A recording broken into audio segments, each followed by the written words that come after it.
Good morning everyone. तो last class में हम लोगों ने पढ़ी थी about some introductions of vectors and different type of vectors. तो उस टाइम पे हम लोगों ने वेक्टर्स के देखे थे कि कोप्लेनस वेक्टर्स होते हैं, equal vectors vector null vectors होते हैं, जीरो वेक्टर्स होते हैं, और what is the vector vectors हमारी।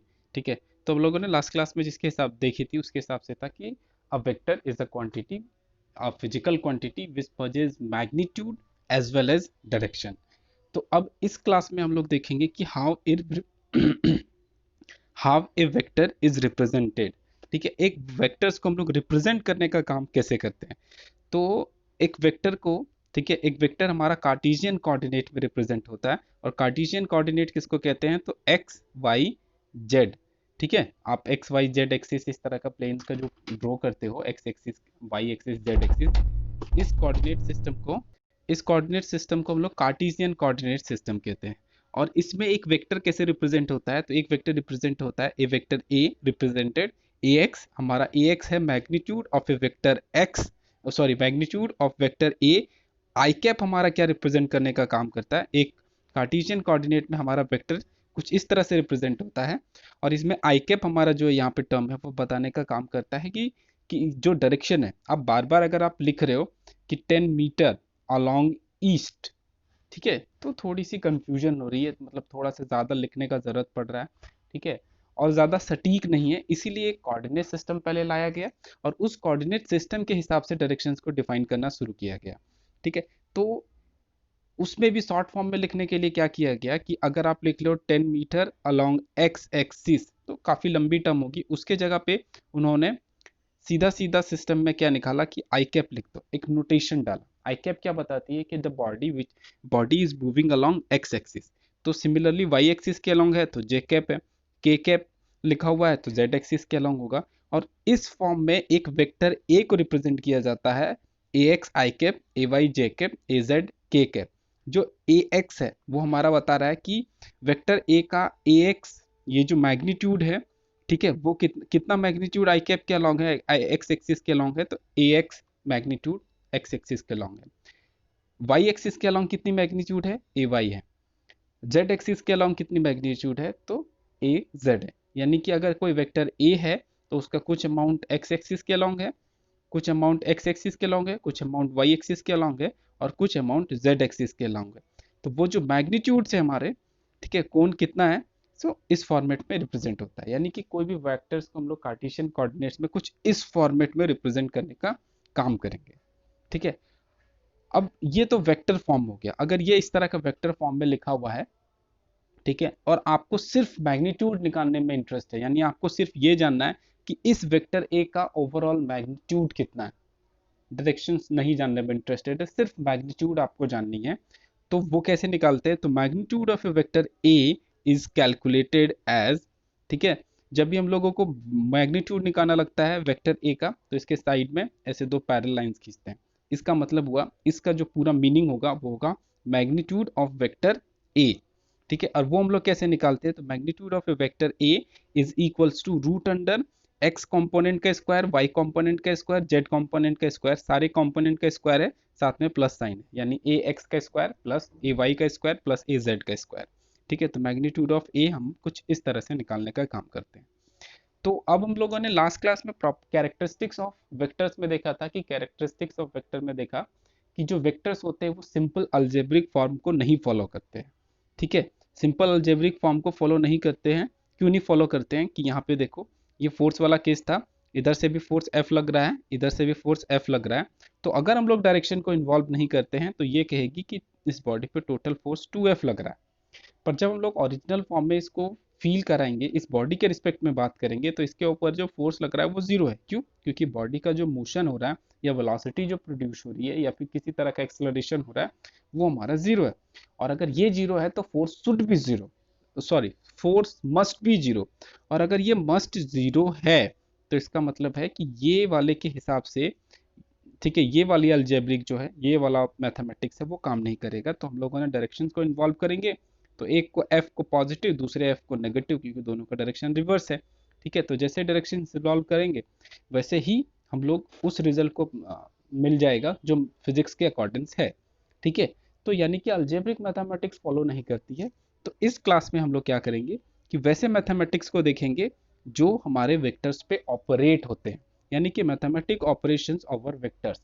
ठीक है, तो पहला मैथमेटिक्स ऑपरेशंस देखेंगे कि टू वेक्टर्स, ठीक है, को कैसे ऐड करते हैं, एडिशंस ऑफ टू वेक्टर्स।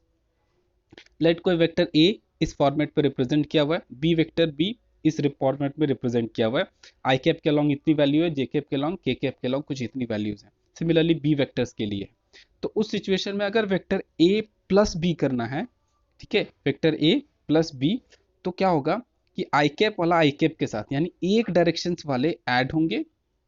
ठीक है, सिर्फ एक डायरेक्शंस वाले एक दूसरे के साथ ऐड होंगे, मतलब कि यहाँ पे जो A X plus B X हो जाएगा I cap, plus A Y plus B Y J cap, A Z plus B Z plus A Z plus B Z K cap, यानी एक डायरेक्शंस वाले ही एक दूसरे के साथ ऐड होंगे। दूसरे डायरेक्शंस वाले ऐसा नहीं लिख सकते हो आप, ए एक्स प्लस ए वाई। ठीक है, ए एक्स के साथ ए एक्स ही होगा। ठीक है, ए एक्स के साथ एक्स कंपोनेंट ही होगा दूसरे वेक्टर का। ठीक है, तो जब हम लोग दो वेक्टर्स को ऐड करते हैं तो कुछ इस तरह का फॉर्म मिलता है, यानी a प्लस बी करेंगे तो x कंपोनेंट वाला एक दूसरे के साथ ऐड होगा, y कंपोनेंट वाला एक दूसरे के साथ ऐड होगा, z कंपोनेंट वाला एक दूसरे के साथ ऐड होगा। तो सिमिलरली अगर हम लोग सब्सट्रैक्शन करेंगे, अगर यहाँ पे सब्सट्रैक्शन करेंगे, यहाँ पे सपोज नेगेटिव का साइन, यहाँ पे नेगेटिव का साइन, तो क्या होगा, x कंपोनेंट वाला x कंपोनेंट के साथ माइनस होगा, y कंपोनेंट वाला y कंपोनेंट के साथ माइनस होगा, z कंपोनेंट वाला z कंपोनेंट के साथ माइनस होगा, और हम लोगों को रिजल्ट क्या मिलेगा, a vector a minus B, A X minus B X, I cap बता रहा है कि x एक्सिस के अलॉन्ग है, A Y minus B Y J cap, A Z minus B Z K cap. ठीक है, तो ये हो गया दो वेक्टर्स को जब हम लोगों को सब्सट्रैक्ट करना है तो। ठीक है, अब आते हैं हम लोग मल्टीप्लिकेशन ऑफ वेक्टर्स। ठीक है, एक पहली ऑपरेशन हम लोगों ने देखी कि कोई वेक्टर्स को ऐड करने का काम करना हो, फिर देखा हम लोगों ने कि सब्सट्रैक्ट करने का काम करना हो तो क्या हो रहा है। तो एडिशन और सब्सट्रैक्शन में क्या देखा कि x वाला x एक्सिस के साथ ही ऐड या सब्सट्रैक्ट होगा, y वाला y के साथ ही ऐड या सब्सट्रैक्ट होगा, ठीक है, z वाला z के साथ ही ऐड या सब्सट्रैक्ट होगा। अब इसके बाद हमारा नेक्स्ट ऑपरेशन है मल्टीप्लिकेशन ऑफ ए वेक्टर। अगर कोई फर्स्ट जो हमारा मल्टीप्लिकेशन है कि अगर कोई वेक्टर ए है जिसको हम लोग किसी मल्टीप्लाई कर रहे हैं किसी स्केलर क्वांटिटी के से। ठीक है, हम लोगों ने क्या किया, कोई वेक्टर ए है उसको के से मल्टीप्लाई कर दिए, तो उससे क्या होगा, तो उस सिचुएशन पे क्या करेंगे, वो मल्टीप्लिकेशन कैसे काम करेगा, के ए वेक्टर ए, तो के एक्स कंपोनेंट के साथ भी मल्टीप्लाई होगा, के वाई कंपोनेंट के साथ भी मल्टीप्लाई होगा, के z कंपोनेंट के साथ भी मल्टीप्लाई होगा। यानी कि जब भी आप एक स्केलर क्वांटिटी से मल्टीप्लाई करते हो वेक्टर ए को, तो जो वो मल्टीप्लिकेशन जो हमारा स्केलर क्वांटिटी है वो x के साथ, y के साथ और z के साथ सबके साथ मल्टीप्लाई होने का काम करेगा। ठीक है, यानी ये जो k है ये यूनिफॉर्मली, ठीक है, अंदर आ जाएगा, मल्टीप्लाई हो जाएगी x y and z components के साथ। वो है हमारा डॉट प्रोडक्ट। ठीक है, स्केलर प्रोडक्ट और डॉट प्रोडक्ट। अगर कोई वेक्टर ए या वेक्टर बी, देखो इसको स्केलर प्रोडक्ट क्यों कहते हैं, डॉट प्रोडक्ट क्यों कहते हैं, वो तो अभी तुरंत क्लियर हो जाएगा। इसको स्केलर प्रोडक्ट क्यों कहते हैं वो जस्ट थोड़ा सा नीचे क्लियर होगा। तो स्केलर प्रोडक्ट और डॉट प्रोडक्ट, ठीक है, वेक्टर ए ऐसे रिप्रेजेंट किया जा रहा है, वेक्टर बी हमारा कुछ ऐसा रिप्रेजेंटेशन है। इन दोनों वेक्टर्स के बीच का डॉट प्रोडक्ट लेते हैं, डॉट प्रोडक्ट या स्केलर प्रोडक्ट लेते हैं।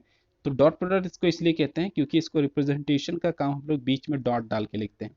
ये इसको कहते हैं dot product of A and B. ठीक है, डॉट इसलिए यहाँ पे लगा हुआ रहता है। ठीक है, डॉट प्रोडक्ट मतलब ए डॉट बी।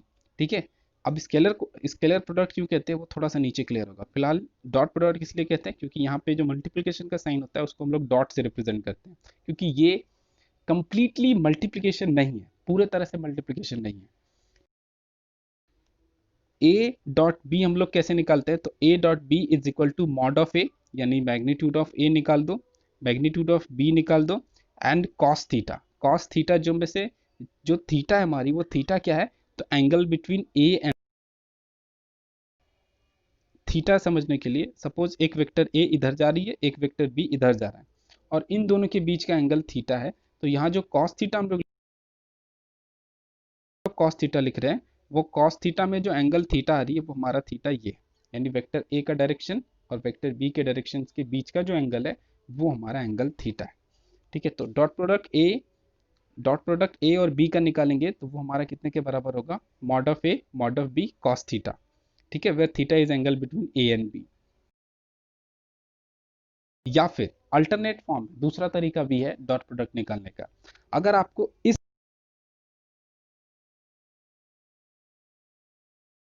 का एंगल क्या है, ठीक है, आपको सिर्फ वेक्टर ए दिया हुआ है, सिर्फ वेक्टर बी दिया हुआ है, ये नहीं बताया गया कि दोनों के बीच का एंगल क्या है, तो आप कैसे निकालोगे डॉट प्रोडक्ट। तब डॉट प्रोडक्ट निकालने का रूल है A dot B is equal to A, A का पूरा फॉर्म में लिख दो, A X plus Y, A X I cap, A Y J cap. Similarly Z, B को भी, बी वेक्टर को भी लिख दो, यहाँ पे डॉट का साइन है। ठीक है, बी क्या होता है, जब आप डॉट बी करते हो, ए डॉट बी करते हो, तो एक्स कंपोनेंट वाला एक्स के साथ ही सिर्फ मल्टीप्लाई होता है, एक्स वाला सिर्फ एक्स के साथ, वाई वाला सिर्फ वाई के साथ, जेड वाला सिर्फ जेड के साथ। तो आपको मिलेगा ए एक्स बी एक्स, ए वाई बी वाई, ए जेड बी जेड। ठीक है, तो इसीलिए इसको कंप्लीटली डॉट प्रोडक्ट नहीं लिख रहे थे, मल्टीप्लिकेशन का साइन नहीं लिख रहे थे।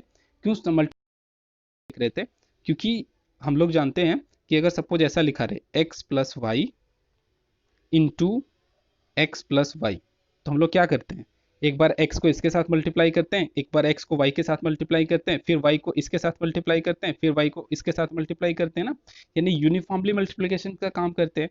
पर यहाँ पे जब हम लोग डॉट प्रोडक्ट ले रहे हैं तो ऐसा करना चाहिए था, ax को इसके साथ इसके साथ इसके साथ मल्टीप्लाई करना चाहिए था, ay को इसके साथ मल्टीप्लाई करना चाहिए था, सिमिलरली az को। पर हम लोग क्या कर रहे हैं, सिर्फ ax को bx के साथ मल्टीप्लाई किए, ay को by के साथ मल्टीप्लाई किए, az को bz के साथ मल्टीप्लाई किए। ठीक है, तो ये कंप्लीट मल्टीप्लिकेशन का काम नहीं कर रहे हैं, इसीलिए, ठीक है, ये पार्शियल मल्टीप्लिकेशन है, इसीलिए इसको डॉट के साथ रिप्रेजेंट करें कि ए डॉट बी लेते हैं तो हमारा रिजल्ट कुछ ऐसा होता है। ठीक है, इसका रीजन ये होता है कि इसको मल्टीप्लाई करने का काम करोगे तो आपके पास क्या आएगा, A X B X I cap dot I cap. ठीक है, प्लस ए एक्स को बी वाई के साथ करोगे तो A X B Y I cap dot G cap. तो होता क्या है कि I cap dot I cap का वैल्यू वन हो जाता है, I cap dot I cap की वैल्यू वन हो जाती है, तो ये वैनिश कर जाता है और आपके पास सिर्फ वैल्यू बच जाती है क्या, ए एक्स बी एक्स। ठीक है, लेकिन आई कैप डॉट जे कैप का वैल्यू हमारा हो जाता है जीरो। तो उस सिचुएशन में अगर ये जीरो हो गया, ये वैल्यू जीरो होगी, तो zero multiplied by anything will be zero, तो ये सीधा सीधा वैनिश कर जाता है। एक्चुअल रीजन ये होता है कि हमारा A X B Y term exist नहीं करता है, क्योंकि उसके बाद जो आई कैप और जे कैप का डॉट प्रोडक्ट होता है वो हमको जीरो वैल्यू दे, वैल्यू कि अगर आई कैप डॉट आई कैप ले रहे हैं, ठीक है, I cap dot I cap ले रहे हैं तो उसकी वैल्यू वन होगी, जे कैप डॉट जे कैप लेंगे तो वन लेंगे, के कैप डॉट के कैप लेंगे तो वन होगा। पर अगर आई का जे के साथ लेंगे तो जीरो, आई का के साथ लेंगे जीरो, जे का आई के साथ लेंगे तो जीरो, जे का के साथ लेंगे तो जीरो। ठीक है, तो सिर्फ आई का आई के साथ अगर लेते हैं तो जीरो। सपोज ये कार्टेशियन कोऑर्डिनेट है, ये हमारा एक्स एक्सिस है। ठीक है, I cap dot I cap की वैल्यू वन क्यों है उसको बताता हूँ। तो आप अभी अभी हम लोगों ने क्या लिखा है कि A dot B is equal to A B cos theta, यही ना। ठीक है, तो जो हमारा आई कैप है उसका जो अगर आई कैप जो है हमारा, उसका अगर हम लोग मॉड निकालेंगे, मैग्नीट्यूड निकालेंगे, तो वो हमारी वैल्यू आ जाती है वन। ठीक है, तो अब हम लोग आई कैप डॉट आई कैप को सॉल्व कर रहे हैं, ठीक है, इस फॉर्मूले से। तो आई कैप की मैग्नीट्यूड कितनी हो गई, वन। ठीक है, फिर बी के जगह में क्या है हमारा, आई कैप ही, उसकी भी मैग्नीट्यूड कितनी हो गई, वन। ठीक है, उसके बाद है कॉस थीटा। आई कैप क्या रिप्रेजेंट करने का काम करता है, एक्सिस, एक्सिस के अलोंग। ये भी आई कैप क्या रिप्रेजेंट करने का काम करता है, एक्स एक्सिस के अलोंग। यानी दोनों किधर का रिप्रेजेंट करने का काम कर रहा है, एक्स एक्सिस के अलोंग। यानी कि दोनों के बीच का एंगल कितना हो जाएगा, दोनों के बीच का एंगल कितना हो जाएगा, ये भी इधर ही जा रहा है, ये भी इधर ही जा रहा है, तो दोनों के बीच का एंगल हो जाएगा थीटा इक्वल टू जीरो। और कॉस जीरो हम लोग की वैल्यू कितनी होती है, वन, तो मल्टीप्लाइड बाई वन।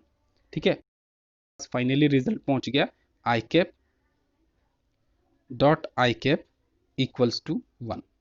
अब ये, ठीक है, तो I cap dot J cap, ठीक है, mod of I cap is 1, mod of J cap is 1, ठीक है। ये हो गया हमारा x, ये हो गया y, ठीक है। आई कैप क्या बताता है, अलोंग x एक्सिस। जे कैप क्या बताता है, अलोंग y एक्सिस। दोनों के बीच का एंगल मेजर करो तो कितना हो जाता है हमारा 90 डिग्री। और हमारा cos 90 क्या होता है, जीरो। यानी कि cos 90 जीरो, तो ये जीरो, तो ये 1 multiplied by 1 multiplied by zero will be equals to zero. और इस रीजन से I cap dot J cap की वैल्यू जीरो होती है, ठीक है। तो ये था आपका first part, operation of operation, mathematic operation over vectors, ठीक है। इसके बाद नेक्स्ट क्लास में हम लोग पढ़ेंगे स्केल वेक्टर प्रोडक्ट। हाँ, क्योंकि स्केलर प्रोडक्ट ये क्यों कहते हैं कि देखो एक वेक्टर को बी वेक्टर के साथ आपने डॉट प्रोडक्ट लिया,